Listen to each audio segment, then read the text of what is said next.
sudah mensupport dan mendukung. Makin ke sini saya perhatikan tidak ada pergerakan nyata dari otoritas jasa keuangan. Hanya ada himbauan atau sebatas dia juga ikut mempromosikan pinjol-pinjol yang katanya sudah jelas legalitasnya. Tapi pinjol yang jelas legalitasnya ini dia tidak melihat mekanismenya seperti apa dia mengambil keuntungan yang cukup besar dan sangat besar kepada masyarakat Indonesia.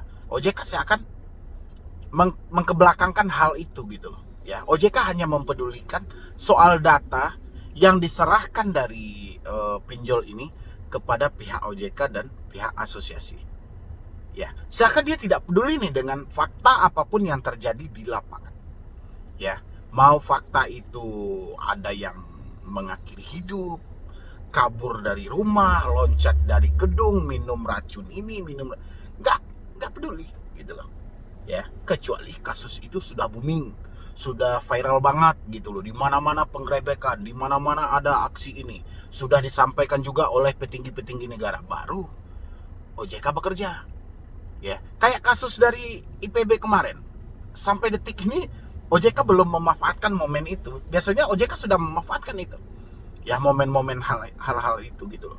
Ya, biasanya konferensi fair langsung OJK juga telah menyampaikan, menghimbau jangan pinjam ke pinjol ilegal. Kalau kita analisa yang terjadi dari mahasiswa IPB itu dengan pinjamannya 5 juta sampai 29 juta itu sudah jelas dicairkan oleh pinjol yang legal. Ya, berarti ini walaupun ada campur tangan dari beberapa oknum, maupun itu oknum dalam maupun oknum luar, dengan mengiming-imingkan sebuah investasi dengan keuntungan, ya, tapi tetap ini yang cair adalah pinjol legal gitu loh. Saya yakin boleh dicek itu semuanya karena belum sampai detik ini kan datanya belum dikeluarkan itu. Pinjol mana aja sih yang dipinjami oleh mahasiswa ini gitu loh. Ya, dari mahasiswa IPB ini apakah pinjolnya ilegal atau pinjolnya yang ada terdaftar di OJK. Tapi kalau asumsi saya pastinya pinjol yang terdaftar di OJK. Ya, yang legalitasnya sudah jelas karena itu yang mau mencairkan dengan nominal besar. Saya ingat itu satu iklan. Teman-teman boleh juga ingat. Nomor kamu dipakai sudah berapa tahun? Sudah 3 tahun. Ada dong limit 5 juta bisa digunakan. Apa coba kira-kira? Siapa yang ingat dengan iklan yang seperti itu? Isi di kolom komentar. Ya. Jadi kalau OJK membilangin mahasiswa yang terjebak di pinjol itu adalah pinjol ilegal, saya yakin enggak gitu loh. Ya, pasti dari pinjolnya yang legal dan resmi. Ya, karena saya masih ingat nomor handphone aja kalau sudah bertahun limitnya ada. Siapa yang tidak tergiur? Jadi dalam momen-momen tertentu orang-orang pasti akan tertarik. Ya. Karena walaupun ada edukasi dari OJK, penjelasan dari OJK bahwa hati-hati dengan pinjol ilegal, jangan meminjam yang tidak sesuai dengan kebutuhan dan segala macam. Orang-orang aja bisa bilangnya, sebagian besar orang belum tahu nih fungsi OJK. Padahal OJK dari 2011 ya sampai detik ini gitu loh. Ya, udah 11 tahun OJK memegang kendali perbankan yang ada di Indonesia. Mungkin setengah dari masyarakat Indonesia masih belum tahu fungsi apa sih OJK ini. Ya, makanya tidak ada gebrakan dari kasus pinjol aja lah dulu ya, belum lagi kasus yang lain-lain. Saya juga banyak itu, cuman saya itu nggak mau beralih dulu ke dari pinjol ke sini, dari sini ke sini. Saya nggak mau, jadi saya masih nyaman aja membahas soal pinjol, mengedukasi soal pinjol. Walaupun saya tahu nih jebakan di bawah banyak ini, ya. Belum lagi ini dikeluarkan program P2P untuk UMKM. Belum lagi ada perkumpulan ibu-ibu yang dari bank-bank apalah namanya itu yang pinjamannya 2 juta, 3 juta. Itu semuanya jebakan gitu loh. Walaupun katanya ada pendampingan, kita akan bantu nanti untuk UMKM ini segala macam. Rasa saya program itu belum berhasil. Belum seberhasil KUR kredit usaha rakyat. Ya, kalau KUR oke berhasil. Awalnya KUR itu kredit tanpa anggunan, tapi karena banyaknya nasabah-nasabah yang macet-macet dan seakan-akan tidak mempedulikan, akhirnya pakai anggunan. Ya, kita nggak bahas itu. Kita bahas soal pinjol saja. Pinjol sampai detik ini OJK tidak mempedulikan mau seberapa banyak sih korbannya. Ya, mau sehebat apapun nanti resikonya, OJK nggak peduli. Yang akan saya perhatikan dipedulikan di posisi ini adalah himbauan. Yang penting pinjol ini telah mendaftarkan diri ke OJK, telah mengikuti persyaratan-persyaratan yang ada di negara ini, sudah.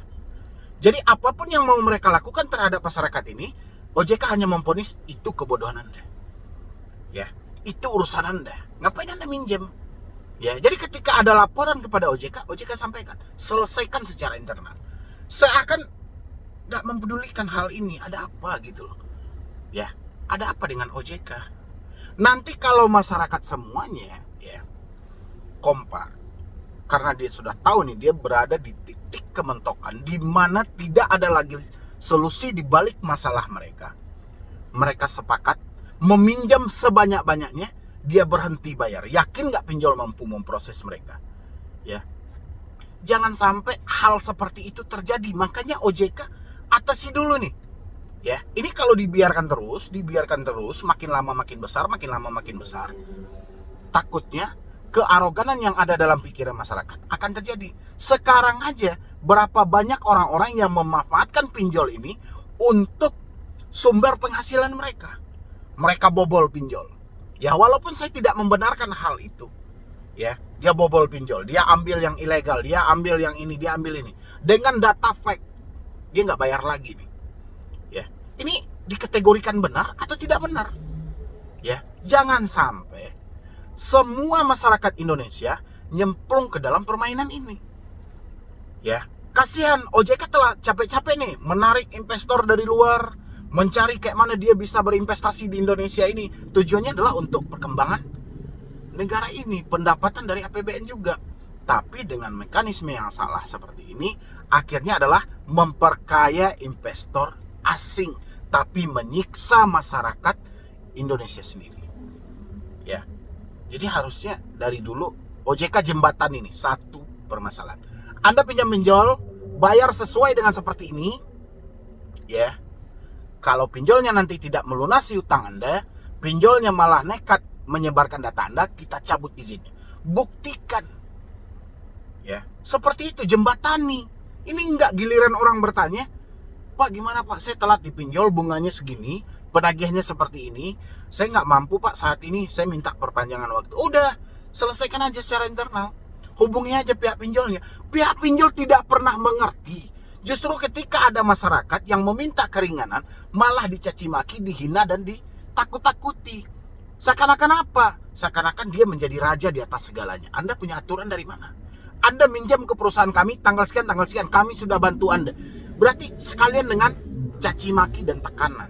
Ini PR yang tidak pernah terselesaikan oleh OJK. Kelihatannya sepele ini, kelihatannya simpel, tapi dampak ke depannya OJK tidak membaca lagi. Ya, karena kita nggak mungkin bisa pungkiri perkembangan zaman dari era digital ini gitu loh. Ya, karena hampir mau anak kecil sekalipun itu sudah mempunyai smartphone. Ya, harusnya ini ada penyelesaian apabila terlilit dalam hal ini, karena kan OJK yang memunculkan ini legal, ini ilegal, pinjamnya ke legal. Ketika OJK melakukan himbauan, berarti ketika terjadi kendala dan permasalahan, OJK telah mencarikan satu jalan penyelesaian ini. Ya, masyarakat tidak terbebani, pihak pinjol tidak rugi. Jembatani hal ini. Jangan sampai pihak pinjol mencari inisiatif sendiri, mencari jasa penagih hutang, seakan apa? Mengadu domba saudara PS saudara. Gitu loh. Ya. Dari debt collector apa? Dia ingin bekerja. Dia ingin mendapatkan uang. Sulitnya lapangan pekerjaan, sulitnya ekonomi yang ada, dia pilih aja nih. Dan pinjol memanfaatkan DC-DC yang kesulitan ekonomi ini untuk diadu dombakan dengan masyarakat yang telat bayar ini. Ya, kejam kalau saya rasa. Ya, dan saya melihat sampai detik ini tidak ada pergerakan yang nyata dari OJK. Hanya sebatas himbauan gitu loh. Sedangkan orang, saya bilangin tadi kan, sebagian dari masyarakat Indonesia tidak tahu apa itu OJK, apalagi dia harus tahu himbauan dari Instagram gitu loh. Ya, kan mustahil. Ya, OJK menghimbau melalui Instagram, melalui media. Gitu loh. Ya, sementara orang OJK aja orang bingung nih OJK ini apaan. Ya, mungkin sebagian sudah tahu, sebagian lagi belum tahu. ya. Jadi OJK beranggapan terlalu percaya dengan media dia, terlalu percaya dengan Instagram dia gitu loh. Pokoknya media-media sosial dia, beranggapan semua media sosial dia dilirik oleh 270 juta masyarakat Indonesia. Ya, mustahil banget. Lihat follower OJK berapa. Ya, cuma ratusan ribu. Mungkin kira-kira. Ya, jadi OJK nalarnya nggak sampai ke situ. Seakan-akan setiap media itu pengelolanya udah pasti pemain bayaran semuanya. Jadi pemain bayaran, apa yang mau diposting Pak? Posting aja ini. Apa yang mau posting Pak? Posting aja ini. Kan banyak tuh jasa-jasa pengelolaan media sosial. Ya, kita beralih ke yang terjebak di pinjol. Bagaimana seharusnya kami Pak? Oke. Pinjol tidak mentaati lagi aturan OJK yang ada. Pinjol sudah tidak peduli dengan aturan apapun yang dibentuk oleh OJK. Baik ada larangan, ya, ataupun ada peraturan-peraturan terbaru, pinjol seakan tidak peduli. Kita yang mempedulikan. Bagaimana cara mempedulikan, Pak? Oke. Ada 3 larangan yang dimunculkan OJK yang tidak boleh dilakukan oleh pihak ketiga atau penagih hutang dari pinjol. Ya, menagih dengan mempermalukan, menagih dengan teroran, menagih dengan melakukan tekanan fisik maupun verbal. Anda menemukan 3 ciri-ciri ini dilakukan oleh pihak pinjol, ya, atau salah satu dari ciri-ciri ini dilakukan oleh pihak pinjol, hari itu juga berhenti membayar. Ya, Anda harus kompak ini, harus semangat gitu loh, harus satu gitu. Ya, jangan satu semangat, yang satu enggak. Ya, yang satu ingin mengakhiri, yang satu ingin membayar. Ya, kacau nanti kalau seperti itu. Jadi, begitu kita menemukan ada nih pinjol, konsepnya mempermalukan kita. Anda kalau tidak bayar, saya akan cross check media sosial Anda. Saya akan lihat lagi nih data-data Anda. Saya akan hubungi si A, si B, si C. Pokoknya banyak yang mau dia hubungi. Oke, sampaikan. Ya sudah, kalau seperti itu, hari ini juga saya berhenti membayar. Kenapa seperti itu? Saya mentaati aturan Otoritas Jasa Keuangan karena beliau menyampaikan ada 3 larangan tidak boleh dilakukan oleh debt collector. Dan sekarang larangan itu Anda lakukan, dan berarti saya berhak untuk berhenti membayar. Ya, Anda harus seperti itu. Jadi jangan lagi Anda kirim-kirim misalnya, wah ini screenshotnya Bang, ini dari pinjol ini Bang, ini dari pinjol ini Bang. Kalau konsepnya menekan, mengancam, mempermalukan, menteror dan segala macam, berhenti membayar hari itu juga. Ya, karena Anda tungguin solusi dari OJK nggak akan ada. Anda tungguin solusi dari asosiasi nggak akan ada. Ya, mereka itu sudah jelas tujuan mereka itu bukan untuk memberikan solusi kepada Anda, tapi kayak mana investor ini bisa senang berinvestasi di Indonesia. Ya, itu saja gitu loh. Makanya sampai detik ini permasalahan pinjol seakan melalang buana entah kemana, entah di mana akhirannya, entah di mana nanti sampai finishnya kita nggak tahu. Ya, kalau saya sih seperti itu aja. Kalau tidak sesuai lagi dengan SOP yang ada, berhenti membayar secara online, minta sama DC-nya, Anda datang aja ke rumah saya. Ya, Anda kunjungi aja saya daripada Anda sibuk-sibuk melakukan pengancaman, penekanan ini segala macam. Alangkah baiknya Anda datangi rumah saya, kita berbicara langsung. Ya, asalkan Anda kompak, satu solusi akan terbit di kemudian hari. Ya, pasti para petinggi-petinggi negara akan melirik Anda, ada apa ini dengan orang-orang yang meminjam di pinjaman online. Kenapa semuanya pada berhenti? Apa yang terjadi? Dan dari situ kita bisa memunculkan apa yang menjadi masalah yang sebenarnya.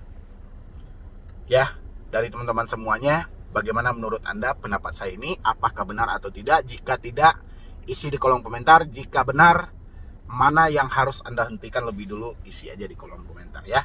Mungkin dari saya cuma itu aja ya.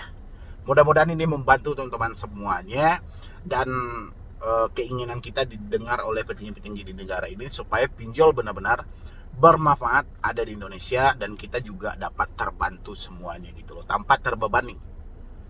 Ya, dan mungkin dari saya cuma itu aja. Nanti malam kita live jam 9 malam teman-teman. Pokoknya aktifkan notifikasi di channel ini. Ketika saya nanti live atau update video terbaru, Anda mendapatkan pemberitahuannya. Ya, jadi sekian dulu dari saya, Medi Broni. Wassalam.